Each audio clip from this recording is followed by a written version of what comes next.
ಯಾರಿಗೆ ಬೇಕು ಈ ಲೋಕ ಮೀನನ್ನು ತಿನ್ನುವ ಭೂಲೋಕ ಹೇ ಬಿತ್ತಕ್ಕೆ ಮೀನು ಬೇಕಮ್ಮ ತಿಂದರೆ ಬುದ್ಧಿಯು ಚುರುಕಮ್ಮ ಬಾಡಿಗೆ ರೋಗವು ಬರದಮ್ಮ ಲಾಲ ಲಾಲ ಲಾಲ ಮೀನಾ ಅಲ್ಲ ನಾಯಿ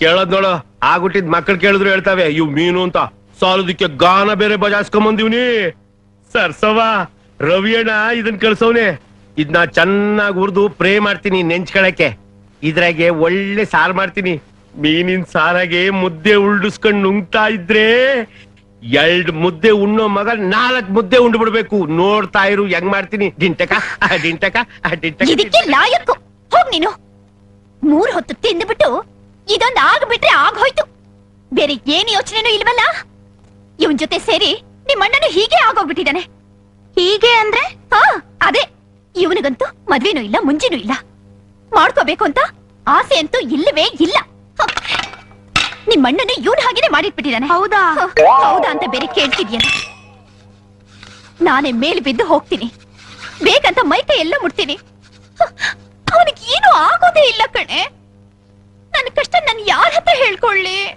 ಅಯ್ಯಯ್ಯೋ ನಂಗೆ ಇದೆಲ್ಲ ಗೊತ್ತೇ ಇರ್ಲಿಲ್ವಲ್ಲ ನೀನಾದ್ರೂ ನಂಗೆ ಹೇಳ್ಬಾರ್ದ ಅಯ್ಯೋ ಬೇಡವಾ ನಾನ್ ನಿನ್ನ ಹತ್ರ ಹೇಳಿ ನೀನು ನಿಮ್ಮ ಅಣ್ಣನ ಹತ್ರ ಹೇಳಿ ಅವನ್ ಮತ್ತೆ ಬಂದು ನನ್ನನ್ನು ಬೈದು ಅಯ್ಯೋ ಯಾರಿಗ್ ಬೇಕಿ ರಾಮಾಯಣ ನನ್ನ ಹಣೆ ಬರಹ ಹಾಗೋ ಇರ್ಲಿ ಬಿಡು ಇಷ್ಟಕ್ಕೆ ಬೇಜಾರ್ ಮಾಡ್ಕೋತಾರ ನಾನಿಲ್ವಾ ನೋಡಿಲಿ ನಾನ್ ಹೇಳ್ದಾಗ ಕೇಳಿದ್ರೆ ನಮ್ಮ ಅಣ್ಣ ನಿನ್ ಹಿಂದಿಂದೇನೆ ಓಡಾಡ್ತಾನೆ ಹೌದಾ ಏನೇ ಅದು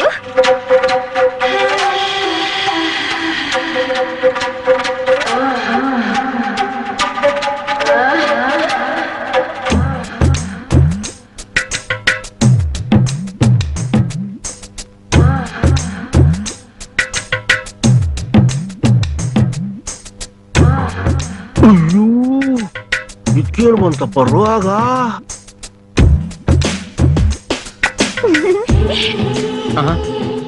ಏನು ಹಾಗ್ ನೋಡ್ತಾ ಇದೀಯಾ ನೀನೇನ ಅಂತ ನಾನೇ ನನಗೆ ಹೇಗ್ ಕಾಣಿಸ್ತಿದ್ದೀನಿ ಹೆಂಗೆಂಗೋ ಕಾಣಿಸ್ತಾ ಇದ್ಯಾ ನಾನ್ ನೋಡಿದ್ರೆ ನಿಂಗೇನು ಅನ್ನಿಸ್ತಿಲ್ವಾ ಏನೇನೋ ಅನಿಸ್ತಾ ಇದೆ ಏನ್ ಅನ್ನಿಸ್ತಿದೆ ಜಾಡ್ಸ್ ಓದ್ಯಾನ ಅನಿಸ್ತಾ ಇದೆ ಅಯ್ಯೋ ನಿನ್ನ ಏನೇ ಇದು ಹೊಸಲಿಟ್ಟಿದ್ ಕುಂಕುಮನೆಲ್ಲ ತುಟಿಗೆ ಮೆತ್ಕೊಂಡ್ ಬಂದಿದ್ಯಾ ಹೋಗೋ ನೋಡು ನಾಚಿಕೆ ಬಿಟ್ಟು ಕೇಳ್ತಾ ಇದೀನಿ ನೀ ನನ್ ಲವ್ ಮಾಡ್ತೀಯೋ ಇಲ್ವೋ ಏನೋ ತಿಪ್ಪೆ ಏನ್ ಹೇಳ್ತಾವಳು ಅದೇ ನನ್ಗೆ ಏನು ಅಂತ ಅರ್ಥ ಆಗ್ತಾ ಇಲ್ಲ ನಿನಗೆಲ್ಲ ಗೊತ್ತಾಗತ್ತೀವಲ್ಲ ಏಯ್ ನನಗ್ ನಿನ್ ಮೇಲೆ ತುಂಬಾ ಆಸೆ ಕಣಯ್ಯ ನೀನು ಒಂದ್ಸಲ ಬಾಯ್ ಬಿಟ್ಟು ಹೇಳು ನಿನ್ ಮೇಲೆ ಆಸೆ ಇದೆ ಅಂತ ನನಗೆ ನಿನ್ನ ಮೇಲೆ ಹೋಗಲೇ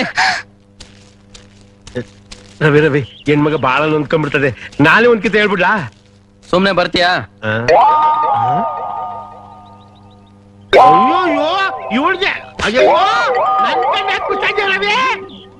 ಆ ಕಡೆ ತಿರುಗಿದ್ರೆ ತುಳ್ದಾಕ್ಬಿಡ್ತೀನಿ ತಿಪ್ಪೆ ಇವ್ರನ್ನ ಆ ಕಡೆ ನೋಡ್ಬೇಡ ಅಂತ ಹೇಳು ಯಾರು ಆ ಕಡೆ ನೋಡ್ಬೇಡ್ರಿ ಎಲ್ಲ ಆ ಕಡೆ ತಿರುಗ ಬದ್ಮಾಶ್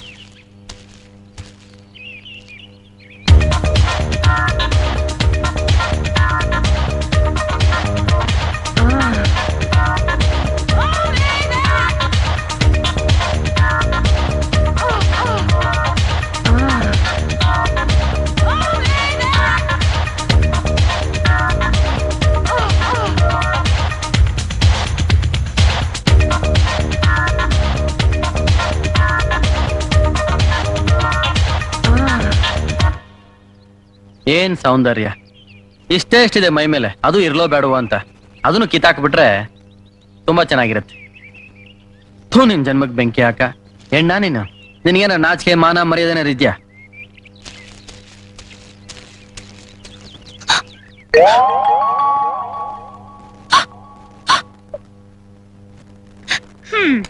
ಅಣ್ಣನ ಬುದ್ಧಿ ನೀನ್ ಗೊತ್ತು ತಾನೆ ಅವನ ನಾಜುಕಾಗಿ ಹೊಲ್ಸ್ಕೊಳಕ್ ನೋಡ್ಬೇಕು ನೀನ್ ಹೀಗ್ ವರ್ಟಾಗಿ ಹೋದ್ರೆ ಅವನ ಹತ್ರ ನಡಿಯತ್ತಾ ತಗೋ ಒಪ್ಪಿಟ್ಟು ನಂಗ್ ಬೇಡ ಅಯ್ಯೋ ರಾಮ ಯಾರ್ ಕೋಪ ಯಾರ ಮೇಲೆ ತೋರಿಸ್ತಿದ್ಯಾ ನೀನು ನೀನ್ ತಿಂತಿರು ಅವನಿವತ್ ಮನೆಗ್ ಬರ್ಲಿ ಶ್ರೀ ರಘುವರ ಏನ್ ಒನಪ್ಪ ಬಾಗೋತಾರ ಇವನು ಸುಮ್ಮನೆ ಬಾ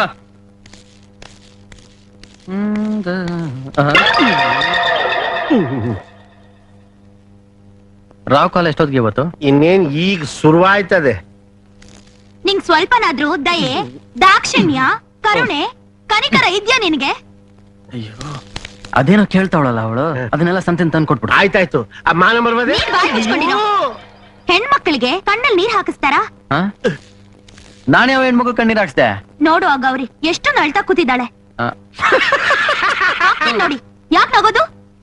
ಅಲ್ಲಮ್ಮ, ಅವಳನ್ನ ನೀನು ಹೆಣ್ಣು ಅಂತೀಯ? ಮತ್ತೆ ನಿಂಗ್ ಹೆಂಗ್ ಅನ್ನಿಸ್ತಾಳ ಅವಳು? ಏನು ಅನ್ಸಲ್ವೇ? ಹಾ? ಆ ಅಲ್ಲಮ್ಮ, ಯಾವ್ದಾದ್ರೆ ಹೆಣ್ಣು ಆ ಜನರ ಮುಂದೆ, ಅದು ಇಂಥ ದಾಂಡಗಳ ಮುಂದೆ ಸೀರೆ ಬಿಸ್ತಾರ? ನೋಡು, ಅಷ್ಟೇ ಅಲ್ಲ ಕಣ್ಸರ್ಸ, ಜಾಕೆಟ್ ಸುಮ್ನೆ ಇರೋ. ನೀನ್ ಯಾಕೆ ಹೊಟ್ಟ ಬರ್ತಿರ್ತೆ? ನೋಡೋಣ, ಅವಳು ನಂಗೆ ಅತ್ತೆ ಆಗೋವಳು. ಅತ್ಕೆ ಅಂದ್ರೆ ತಾಯಿ ಸಮಾನ.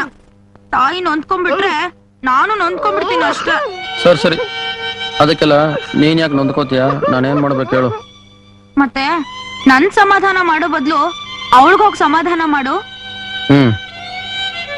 ಏನ್ ಯೋಚನೆ ಮಾಡ್ತಿದ್ಯಾ? ನಡಿ ನಡಿ.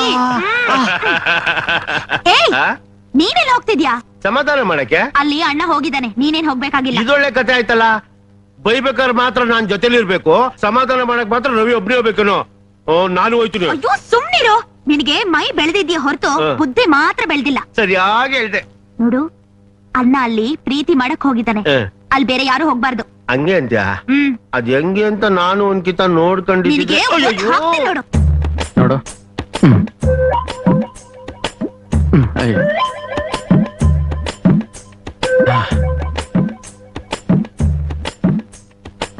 ಇಲ್ಲ ನಾನ್ ನಿನ್ ಬೈದೆ, ಇನ್ಯಾರು ನಿನ್ಗೆ ಬೈತಾರ ಹೇಳು? ಊರ್ನವರೆಲ್ಲ ಬೈಯಕ್ಕಾಗತ್ತಾ?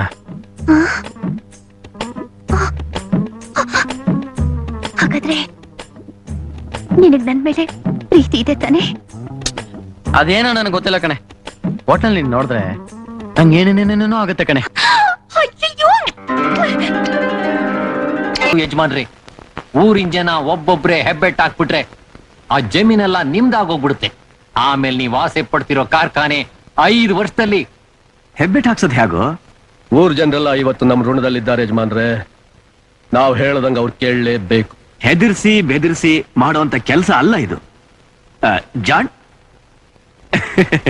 ನಾವು ಮಾತ್ರ ಸುಖವಾಗಿದ್ರೆ ಸಾಲದು, ಜೊತೆಲಿರೋರೆಲ್ಲ ಸಂತೋಷವಾಗಿರ್ಬೇಕು. ಯಜಮಾನ್ರೇನ ಮಾತಾಡ್ತಿದಾರೆ, ಆಮೇಲೆ ಬರೋಣ. ರವಿ, ಗುಟ್ಟೇನು ಇಲ್ಲ ಬಾಪ, ಊರಿನ ವಿಚಾರನೇ ಮಾತಾಡ್ತಾ ಇದೀವಿ. ಊರಿನ ವಿಷಯನ? ಏನ್ ಯಜಮಾನ್ರೆ ಅದು? ಊರಿನ ಜನ ಎಲ್ಲ ಕೆಲಸ ಕಾರ್ಯ ಇಲ್ಲದೆ ಒದ್ದಾಡ್ತಿದಾರಲ್ಲ, ಅವ್ರಿಗೊಂದ್ ದಾರಿ ಮಾಡ್ಬೇಕು. ಅದಕ್ಕೋಸ್ಕರ ಅವ್ರಿಗೆಲ್ಲ ಒಂದ್ ದೊಡ್ಡ ಕಾರ್ಖಾನೆ ಕಟ್ಟಿಸ್ಬೇಕು ಅಂತ ತೀರ್ಮಾನ ಮಾಡಿದೀವಿ. ಅದಾಗೋಯ್ತು ಅಂದ್ರೆ ಯಾರಿಗೂ ತೊಂದರೆ ಇರೋಲ್ಲ. ದಿನ ಬೆಳಗಾದ್ರೆ ಕೆಲಸ, ಕೈ ತುಂಬಾ ಸಂಬಳ, ಎಲ್ರೂ ಸಂತೋಷವಾಗಿರ್ಬಹುದು. ಮತ್ತೆ ಯಾಕೆ ಯೋಚನೆ ಮಾಡ್ತೀರಾ? ಕಟ್ಟಿಸ್ಬಿಡಿ ಯಜಮಾನ್ರೆ. ಅಲ್ಲೇ ತಾನೇ ಬಂದಿರೋದು ಎಡವಟ್ಟು. ಆ ಕಾರ್ಖಾನೆ ಕಟ್ಬೇಕು ಅಂದ್ರೆ ಜಾಗ ಬೇಕಾ? ಆ ಜಾಗ ಎಲ್ಲಿರೋದು? ನಮ್ಮೂರ್ ಜಮೀನಲ್ಲಿ. ಅಲ್ಲಿ ಕಟ್ಬೇಕು ಅಂದ್ರೆ ಜನಗಳ ಒಪ್ಪಿಗೆ ಬೇಕಾ? ಆ ಒಪ್ಪಿಗೆ ಇದೆ ಅಂತ ಹೇಳೋಕೆ ಈ ಪತ್ರಗಳ ಮೇಲೆ ಹೆಬ್ಬೆಟ್ ಬೇಕಾ? ಅದನ್ನೇನಾದ್ರೂ ಈಗ ಮಾಡ್ಸಕ್ ಹೋಗಿ ಜನಗಳು ಯಜಮಾನ್ರನ್ನ ತಪ್ಪಾಗಿ ತಿಳ್ಕೊಂಡ್ಬಿಡ್ತಾರೆ ಅಂತ ಅವ್ರ ಚಿಂತೆ. ಅದಕ್ಕೆ ಯಾಕೆ ಯಜಮಾನ್ರೆ ಇಷ್ಟು ಯೋಚನೆ ಮಾಡ್ತೀರಾ? ನಮ್ಮ ಒಳ್ಳೇದಕ್ಕೆ ತಾನೇ ಇದೆಲ್ಲ ಮಾಡ್ತಿರೋದು. ನಾನೇ ಹೆಬ್ಬೆಟ್ ಹಾಕ್ಸ್ಕೊಂಡ್ಬರ್ತೀನಿ. ರವಿ, ಯೋಚನೆ ಮಾಡಪ್ಪ. ಯೋಚನೆ ಮಾಡಕ್ ಏನಿದೆ ಯಜಮಾನ್ರೆ? ಈಗಿನ ಕಾಲದಲ್ಲಿ ತಂದೆ ತನ್ನ ಮಕ್ಕಳ ಬಗ್ಗೆ ಯೋಚನೆ ಮಾಡೋದಿಲ್ಲ. ನಿಮ್ಗೆ ಯಾಕೆ? ನಾನೇ ಹೆಬ್ಬೆಟ್ ಹಾಕ್ಸ್ಕೊಂಡ್ಬರ್ತೀನಿ. ಅರ್ಥವಾಯ್ತು ಯಜಮಾನ್ರೆ.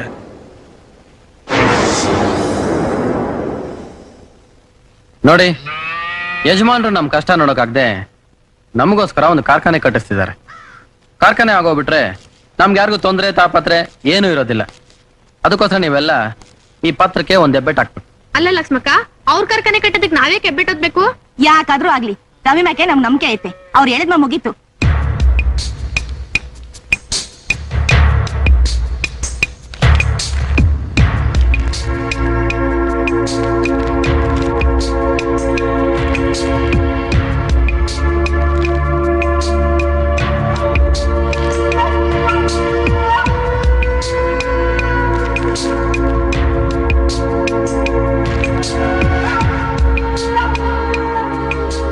ಏನಿದು?